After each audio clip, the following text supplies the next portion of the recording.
Sumpah gue gak ngerti lagi sama anak-anak Abah. Kalian lihat ini, inilah bahayanya Imam Mahdi palsu itu guys. Sudah jelas-jelas koruptor, masih aja didukung. Na'udzubillahi min dzalik. Semoga kalian yang mendukung orang melakukan tindakan kejahatan seperti koruptor ditempatkan di tempat yang sama di akhirat nanti.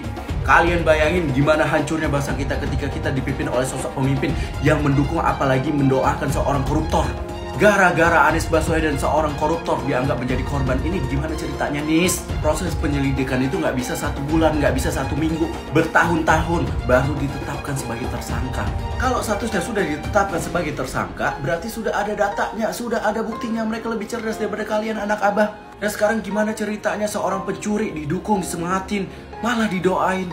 Istighfar loh Anies. Udah baca berita belum guys? Nih ya, yang paling baru, Tom Lembong, mantan Menteri Perdagangan kita, ditahan di Rutan Salemba karena ditetapkan menjadi tersangka atas korupsi penyalahgunaan impor gula yang merugikan negara 400 miliar. Gue langsung ngangak gitu baca berita.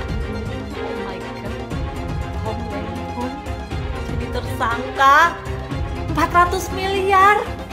Kalau seandainya diajak oleh Prabowo Subianto bergabung ke kabinet, apakah Pak Anies Baswedan bersedia membuka diri, Pak Anies? Ya, saya rasa lebih bijak kalau saya merespon sesudah ada ajakan.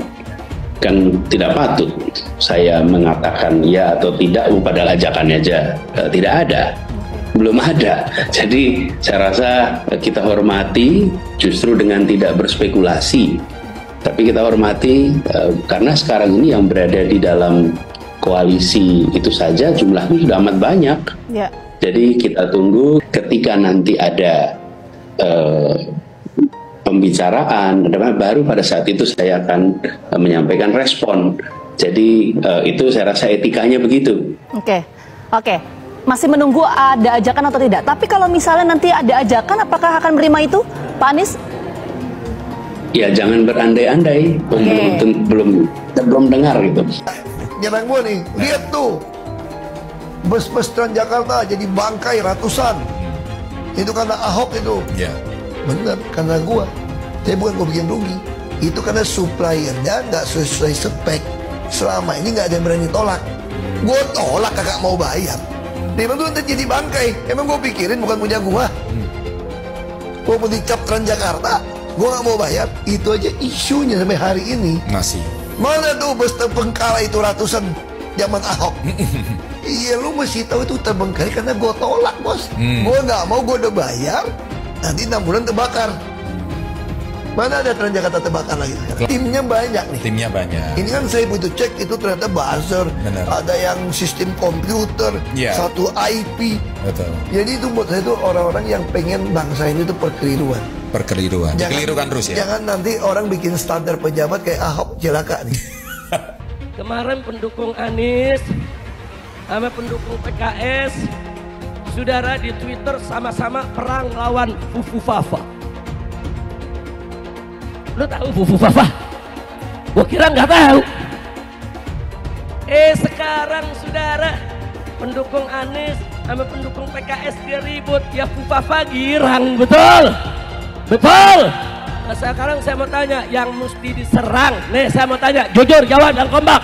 Yang mesti diserang PKS atau Fufu Fafa? PKS atau Fufu Fafa? Baik, sekarang saya mau tanya lagi saudara, yang mesti diserang saudara, pendukung Anies atau Fufu Fafa? Yakin?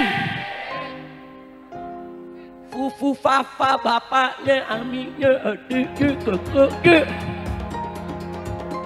Itu yang kita ganyang habis-habisan, betul?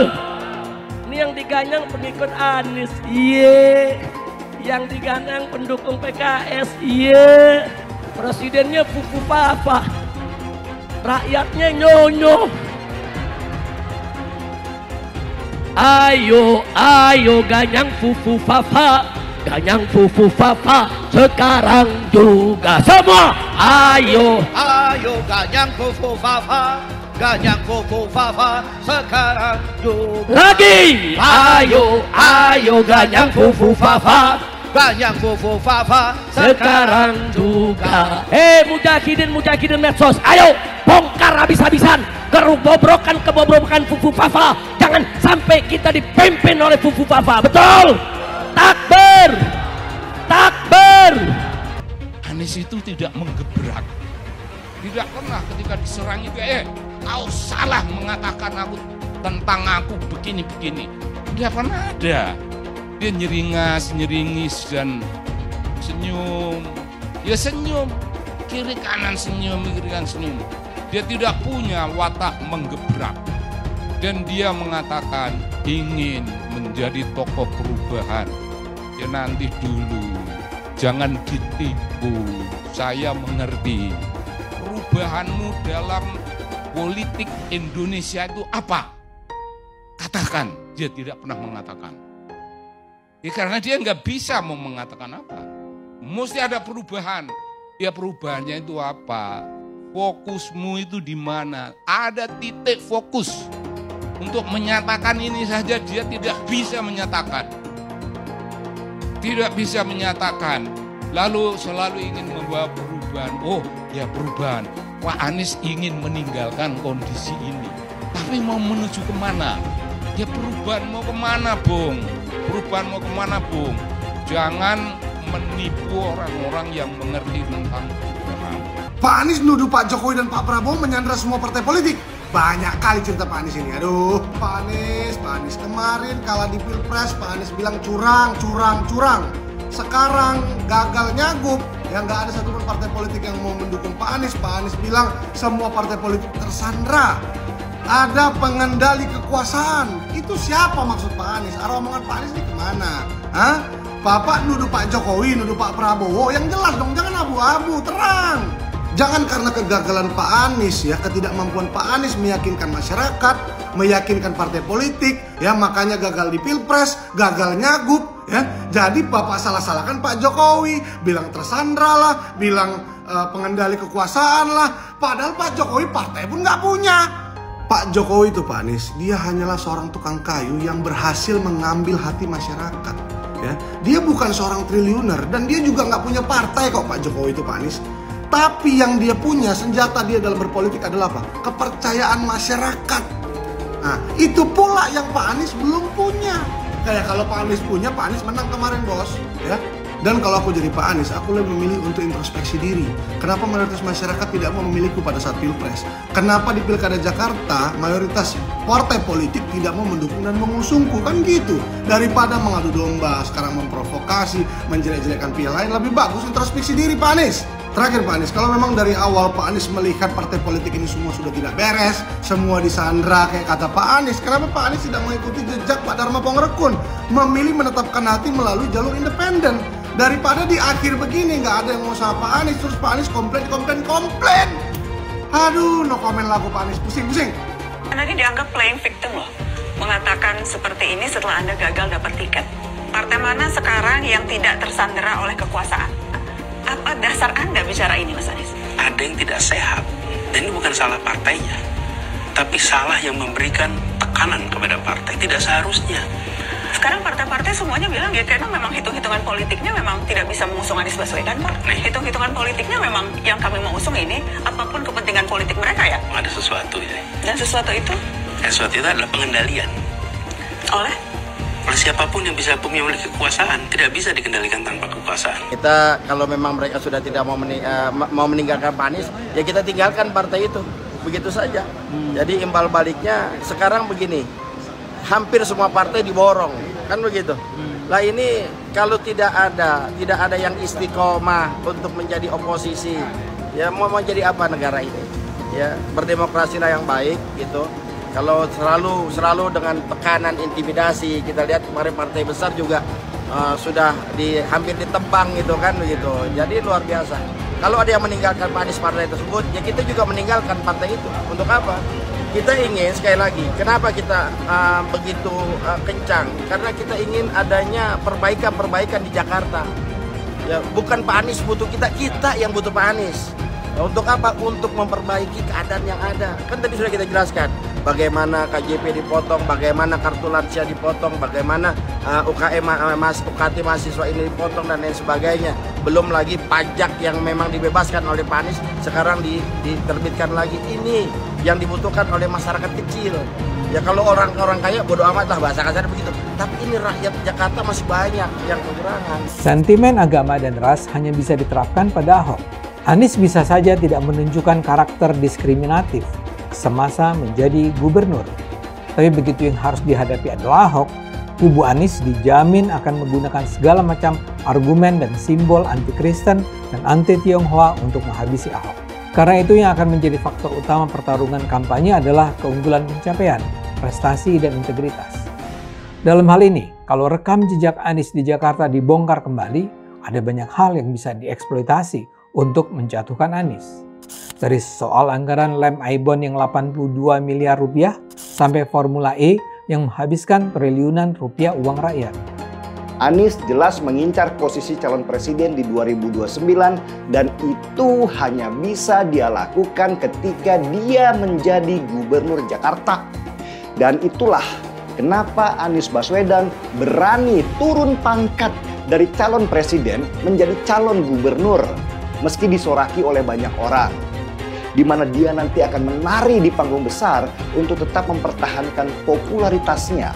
Bahkan kalau perlu menaikkan namanya supaya lebih terkenal. Lawan Anies dalam akrobat politik itu cuman Ahok.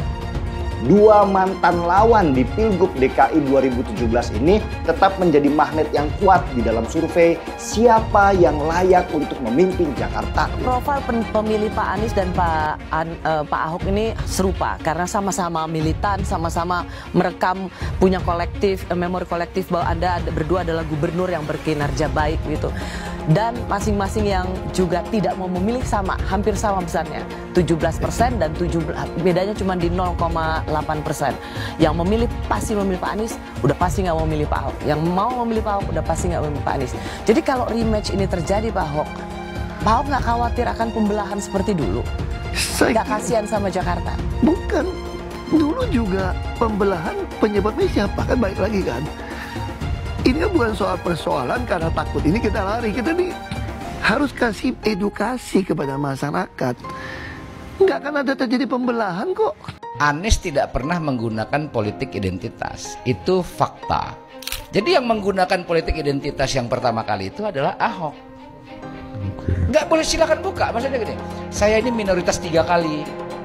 Kan disebutkan Ahok itu kan. Saya Cina, saya Kristen, saya orang dari Sumatera, minoritas 3 kali. Jadi yang mengangkat isu-isu identitas ini justru Ahok. Jadi sebenarnya yang harus kita teliti kalau secara faktual, kenapa Ahok mengangkat isu politik identitas? Dia ingin mengkapitalisasi keminoritasan itu supaya memunculkan sentimentasi positif terhadap dirinya. Dan dia playing victim terus. Yang nggak bisa dia kontrol kata-katanya, yang membuat dia terpleset dalam permainan itu. Dan itu terbukti, dia selalu mengglorifikasi, mendengungkan bahwa dia minoritas. Itu selalu ada itu. Yang itu sebenarnya nggak ada. Politik identitas itu sudah ada sebelum Anies ikut kontestasi jadi calon gubernur. Waktu Anies masih menteri sudah ada itu. Saya Muslim, saya pilih Ahok gitu. Sudah ada. Ini politik identitas. Tidak ada cerita Ahok dengan Anies. Ketika saya kalah, saya langsung kasih Anies ucapan segala macam. Tapi yang tidak bisa saya terima, ketika Anda menang, Anda pidato memecah belah bangsa. Bahwa Jakarta udah kembali ke pangkuan pribumi yang dijajah selama ini. Itu teksnya di mana-mana. Itu sangat memecah belah bangsa. Saya ini asli Indonesia sesuai undang-undang loh. Apa karena saya namanya Ahok? Itu yang tidak betul seorang Anies lakukan. Bagi saya Anies sangat tidak negarawan. Anda udah menang, yes okay gitu loh. Saya juga tidak bawa ke MA, nggak bawa ke MK. Waktu Anda ulang tahun DKI saya juga datang. Tapi kenapa Anda mesti pidato seperti itu? Itu Muhaimin Iskandar pasti akan menjadi tersangka. Apakah kasus korupsinya ada indikasinya kuat? Laporan BPK. Laporan BPK itu menyimpulkan Formula E tidak boleh dibiayai oleh APBN maupun APBD. Firm itu ya? Firm, karena menurut undang-undang yang boleh dibiayai oleh APBN, APBD itu undang-undang olahraga tertentu yang disukai rakyat secara masif. Nah, lalu disebut yang masif itu apa? Sepak bola, voli, bulu tangkis, sirkuit itu tidak ada.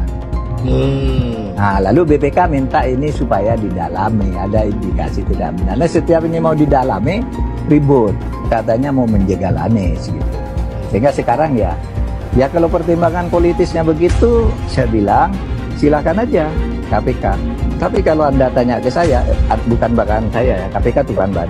Kalau Anda tanya ke saya, Anda pedulikan itu tegakkan.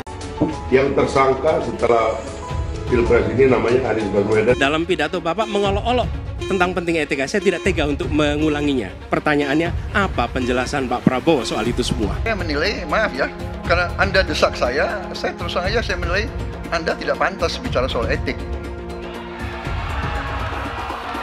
Itu saja. Saya merasa bahwa Anda itu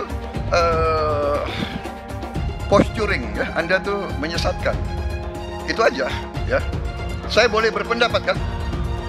Saya menilai Anda tidak berhak bicara soal etik karena Anda memberi contoh yang tidak baik soal etik. Terima kasih. Mas Anies, Mas Anies.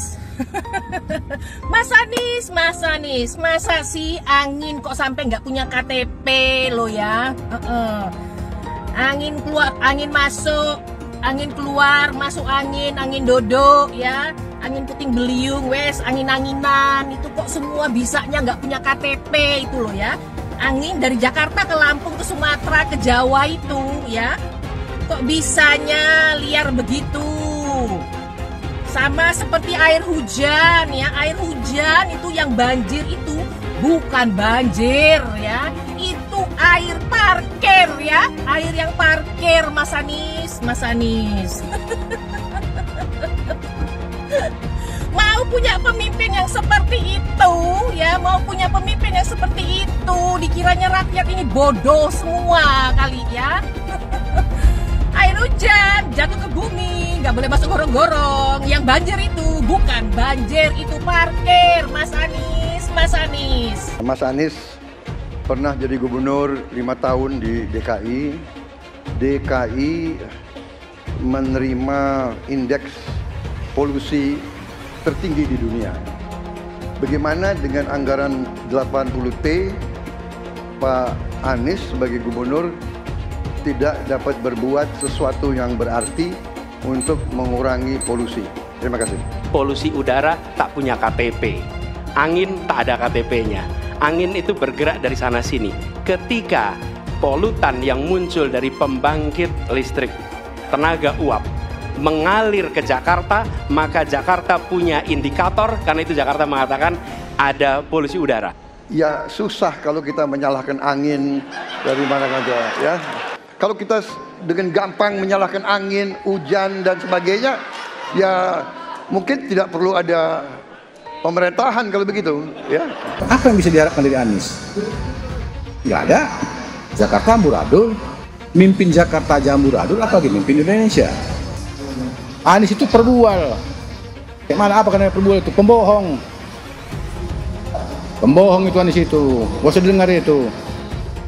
Nggak layak jadi pemimpin. Apalagi jadi presiden. Di Jakarta aja kamu tengok itu amburadul. Di Jakarta tingkat kemiskinan tinggi. Pembangunan apa yang bisa dibangun Jakarta? Satu puskesmas pun bangunnya nggak ada.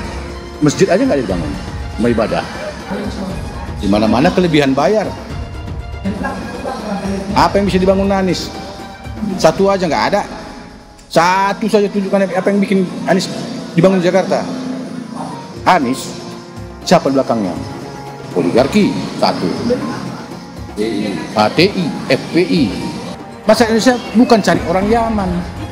Indonesia cari nyaman. Jangan sampai bapak politik identitas justru menang dengan cara menipu umat Kristen. Jadi kalau sekarang umat Kristen mendukung Anies, mereka akan membayar mahal kerelaannya untuk menukar iman hanya untuk kepentingan sesaat. Gen Z juga tahu kalau Anies adalah sosok yang didukung kelompok intoleran yang membuat Pilgub DKI 2017 menjadi sangat kotor. Politik identitas yang mengarah ke perpecahan seperti yang dikeluarkan pendukungnya Anies, yaitu Kadrun bin Kampret. Kafir lah, laknat lah, PKI lah, ya cuma itu doang kemampuannya. Itulah pendukung Anies. Jangan pernah takut melawan Kadrun yang cuma pengen Indonesia hancur. Bapak politik identitas Indonesia Anies Baswedan, Bapak intoleransi Indonesia Anies Baswedan. Jangan lupakan, jangan terlena, jangan sampai dia pecahkan kita dengan dagangan ayat dan mayatnya. Air itu turun dari langit, turunnya ke atap rumah langsung sumur bor, bukan ke sungai dan ke laut. PKI yang kita harapkan, Anies Baswedan yang begitu jelas Islamnya, 4 tahun 8 bulan jadi gubernur. Mana peraturan pergub saja yang melarang miras? Mana perda Islam apalagi? Yang akhirnya tidak berani juga menegakkan tugas. Banjir tetap banjir, macet tetap macet, kriminalitas Jakarta. Anda tahu, 2 menit sekali terjadi pencurian. Sekarang orang sedang euforia, dia mau dicapreskan. Bagaimana umat terjebak lagi, bodoh lagi, masuk lagi. Kalau misalnya memang Anies itu mau maju dan dia tekad mau menegakkan hukum Islam dan menyatakan perlawanan, saya peduli. Tapi dia tidak lakukan itu. Dulu janjinya apa ya? Mensyukuri kenapa kalah, kenapa ditahan. Saya bersyukur atas itu semua. Saya coba bayangkan ya, kalau seandainya waktu itu kita menang gitu ya, hari ini belum tentu kita bisa nikmati seperti ini. Kita bersyukur 5 tahun Tuhan izinkan kasih ke orang yang pintar ngomong untuk kerja. Coba kalau kita bayangkan gitu ya, kalau kemarin saya masih jadi gubernur, ini saya udah turun ini. Tapi yang pintar ngomong itu dikira orang hebat kan? Ini lebih berbahaya tahun 2024, langsung ketahuan karakternya. Langsung ketahuan itu. Di saya juga ada kutipan Pak di kamar saya Pak. Tulisannya, Jakarta telah mengambil keputusan yang fatal. Dan ini aneh, betul-betul aneh. Ini bukan kampanye, tapi saya sampaikan sini. Di satu sisi menyiapkan jalur-jalur air untuk dikirim ke laut, di sisi lain di lautnya dipasang dengan pulau reklamasi. Tinggal tunggu waktu jadi rob, air balik. Dan ini melawan sunatullah. Kenapa? Air itu turun dari langit ke bumi, bukan ke laut. Harusnya dimasukkan ke dalam bumi, masukkan tanah. Di seluruh dunia air jatuh itu dimasukkan ke tanah, bukan dialirkan pakai gorong-gorong raksasa ke laut. Jakarta telah mengambil keputusan yang fatal. Bukan banjir, itu memang parkir air. Bukan banjir, itu memang parkir air. Penjajahan di depan mata itu di Jakarta. Di tempat lain penjajahan mungkin terasa jauh, tapi di Jakarta, bagi orang Jakarta, yang namanya kolonialisme itu di depan mata, dirasakan sehari-hari. Dulu kita semua pribumi ditindas dan dikalahkan. Kini telah merdeka, kini saatnya kita menjadi tuan rumah di negeri sendiri. Hai teman-teman, tahun ini adalah tahun yang bagus untuk trading di market kripto, terutama Bitcoin dan kripto lainnya. Teman-teman bisa gunakan kesempatan ini untuk mencari cuan dengan trading di market kripto. Untuk trading, teman-teman cukup registrasi dengan menggunakan link di kolom deskripsi, lalu deposit, tentukan apa yang ingin kalian tradingkan, lalu tekan tombol buy. Sesimpel itu. Jika ada pertanyaan, teman-teman bisa hubungi WhatsApp di kolom deskripsi. Saya juga mau mengajak teman-teman untuk bergabung di komunitas trading yang ada di kolom deskripsi. Di sana saya akan memberikan sinyal trading yang bisa teman-teman ikuti. Seperti biasa, kalau kamu suka dengan video ini, jangan lupa komen, klik like, dan subscribe. Hai semua, dengan saya Jonas Leong. Terima kasih banyak buat kalian, penonton setia yang selalu menonton di channel ini. Saya secara personal sangat menghargai waktu kalian. Dan saya sudah menganggap kalian sebagai family karena kalian selalu support di channel ini. Bagi kalian yang selalu menuliskan opini kalian di kolom komen, saya baca komen kalian satu persatu. Saya baca komen kalian untuk mengetahui opini kalian, tanggapan kalian, dan masukan kalian sangat berguna untuk video selanjutnya. Terima kasih banyak buat kalian yang selalu menekan tombol like di awal video. Video seperti ini membutuhkan waktu dan juga research. Dan ini semua gratis untuk kalian. Jadi pastikan kalian menekan tombol like-nya. supaya saya mengetahui kalian menyukai konten yang saya bagikan. Anies Baswedan membela Najwa Shihab, tapi saya tak yakin ini bermanfaat. Saya justru khawatir dukungan dari orang semacam Anies justru memperburuk keadaan bagi musuh. Dan selama ini memang ada spekulasi-spekulasi tentang hubungan Anies dan Najwa. Bahkan ada yang menuduh mereka berdua punya hubungan mesra. Bagaimanapun itu sering diucapkan sebagai rumor warung kopi. Dan ketika sekarang Anies terlihat turun tangan membela Najwa, sementara Najwa sendiri diam saja, ini justru dijadikan bukti bahwa Anies adalah pahlawan yang akan menyelamatkan Najwa karena hubungan khusus mereka. Yang menyerang Najwa jelas adalah para pendukung Jokowi dan mungkin juga pendukung Prabowo. Tapi mereka juga memandang Anies, mereka marah karena mereka menganggap Najwa untuk kesekian kalinya menyudutkan atau bahkan melecehkan Jokowi. Sebelum lebih jauh, saya jelaskan dulu konteks peristiwanya ya. Kemarahan terhadap Najwa ini terjadi gara-gara pekan lalu, Najwa mengeluarkan celetukan yang terkesan nyinyir saat Jokowi pulang ke Solo setelah 10 tahun memimpin Indonesia. Saat Jokowi dan Iriana menaiki pesawat, tiba-tiba saja Najwa bilang, Pak Jokowi itu nebeng pesawat TNI AU. Najwa kemudian memang mengoreksinya setelah diingatkan oleh sesama host di dekatnya. Tapi penyebutan kata nebeng ini punya implikasi serius. Najwa dan kawan-kawannya menyiarkan langsung kepulangan Jokowi dan istri yang diantarkan secara khusus dengan pesawat Boeing milik TNI AU dan diantar oleh Panglima TNI hingga Kapolri. Dengan segera orang teringat pada kasus putra Jokowi Kaisang Pangarep. Kaisang kan sampai merasa harus datang ke KPK untuk mengklarifikasi tuduhan bahwa dia menerima gratifikasi naik jet pribadi ke Amerika. Banyak pihak, terutama pembenci Jokowi, yang kemudian menggunakan kata nebeng itu untuk menyindir keluarga Jokowi. Jokowi sendiri semula dengan rendah hati berencana pulang ke Solo dengan menggunakan pesawat komersial biasa.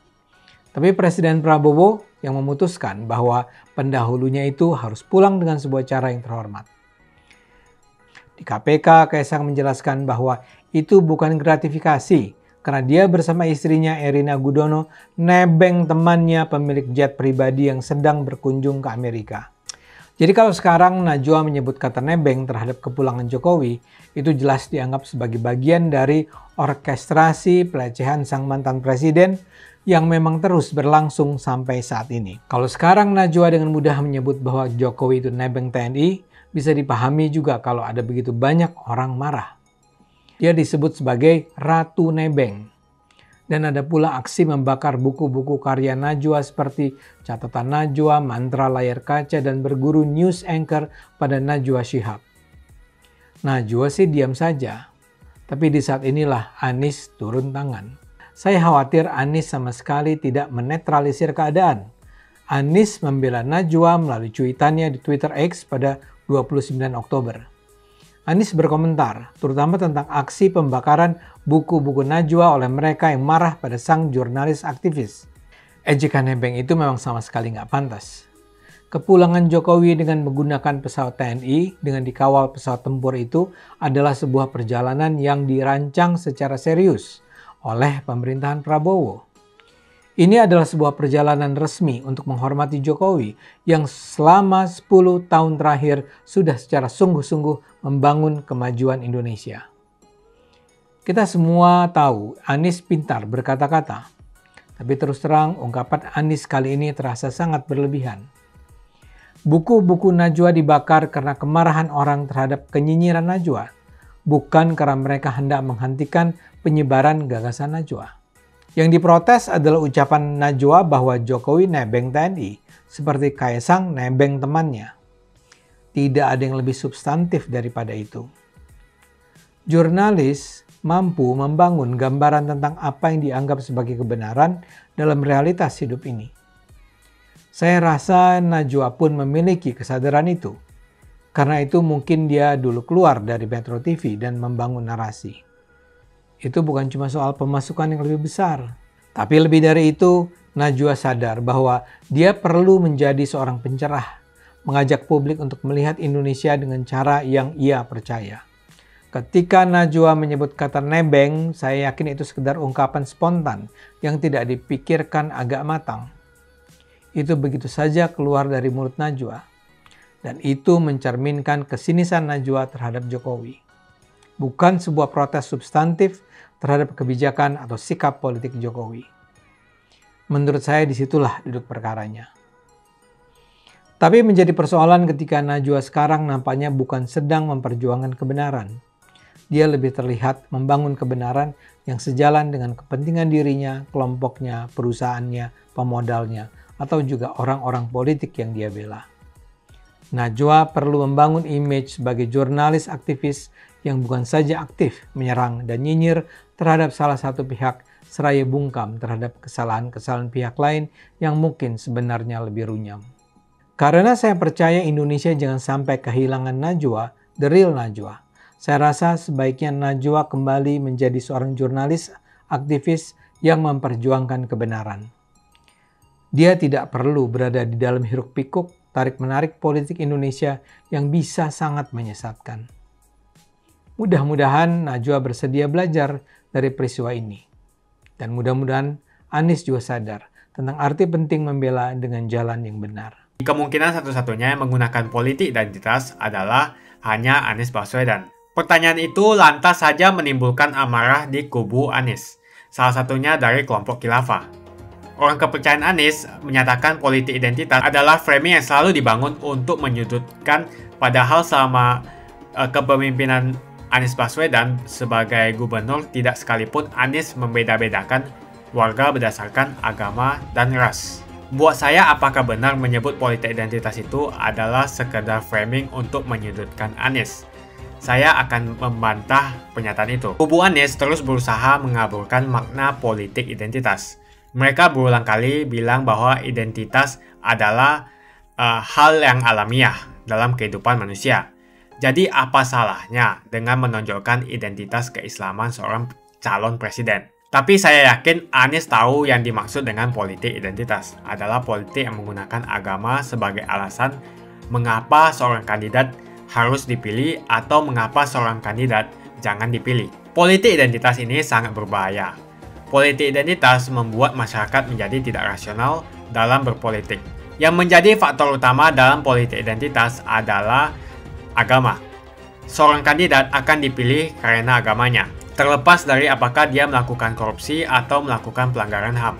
Ketika politik identitas digunakan, maka ini akan berpotensi konflik, karena usai pemilihan, konflik itu akan terus berlangsung dalam waktu yang lama. Masalahnya, ada alasan yang cukup kuat untuk menduga bahwa Anies sangat mungkin menggunakan politik identitas, yang memang dikatakan normal ketika menjabat sebagai gubernur DKI. Dalam proses menjadi gubernur, kubu Anies jelas-jelas menggunakan agama sebagai alasan untuk menjatuhkan Ahok. Anies jelas-jelas menggunakan agama sebagai alasan untuk menjatuhkan Ahok, sampai akhirnya Ahok dipenjara. Jadi ada track record sebelumnya bahwa Anies bisa menggunakan politik identitas untuk mencapai tujuannya. Anies sangat mungkin menggunakan politik identitas karena ini memang keunggulan komparatif dari Anies. Dia mungkin saja seorang doktor dari Amerika Serikat, tapi rekam jejak kepemimpinannya sangat tidak bagus. Dia gagal sebagai rektor Paramadina, gagal sebagai menteri, dan gagal sebagai gubernur. Jadi agama digunakan untuk membangun dukungan terhadap Anies. Itu saja opini saya. Pastikan Anda menekan like di video ini dan bagikan video ini ke teman dan family Anda supaya mereka mengetahui informasi ini. Jangan lupa tekan tombol subscribe dan bunyikan tombol loncengnya supaya kamu tidak ketinggalan info dari channel Johannes Leong. Dan saya akan jumpa kalian di video selanjutnya.